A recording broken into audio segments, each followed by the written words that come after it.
Sorry Yusuf. ദാ ഇങ്ങനെ നിന്നെ ബലം പ്രയോഗിച്ച് ഇവിടെ കൊണ്ടുവരേണ്ടി വന്നതിൽ വല്ലാത്ത സങ്കടമുണ്ട് ചന്ദ്രേട്ടന്. ഒരു സിഗരറ്റ് വേണോ നിനക്കൊന്ന് റിലാക്സ് ചെയ്യാൻ? Or A drink? ചന്ദ്രേട്ട നിങ്ങള് കൂൾ ഡൗൺ യൂസഫ്. കണ്ണിന്റെ മുമ്പിൽ പെട്ടെന്ന് ഇങ്ങനെ ചന്ദ്രേട്ടനെ കാണുമ്പോൾ വിശ്വസിക്കാൻ പറ്റാത്തൊരവസ്ഥയിലാണ് നീ എന്ന് എനിക്കറിയാം. ഇത്രയധിക കാലം ആട്ടും തുപ്പും അധിക്ഷേപം ഒക്കെ സഹിച്ച് നിന്നെപ്പോലെ തന്നെ രവിയുടെ കൂടെ നിന്നവനായി ഞാനും. പക്ഷേ ഇന്നലെ വന്നിറങ്ങിയ ഒരുത്തൻ ഒറ്റയടിക്ക് ചന്ദ്രേട്ടനെ ചവിട്ടി പുറത്താക്കിയിട്ട് എല്ലാം അങ്ങ് കൈയടക്കി കളയാമെന്ന് വിചാരിച്ചാലുണ്ടല്ലോ. No, never. നിന്റെ രവി എപ്പോഴും ഇങ്ങനെ ചന്ദ്രേട്ടനെ കളിയാക്കി പറയാറില്ലടാ, ഗാംബ്ലർ എന്ന്.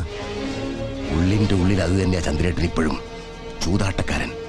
So that's it. ചന്ദ്രേട്ടൻ കൂറുമാറി ചവിട്ടുന്നു. ചന്ദ്രേട്ടൻ തനിച്ചല്ല, കൂടെ നീയും.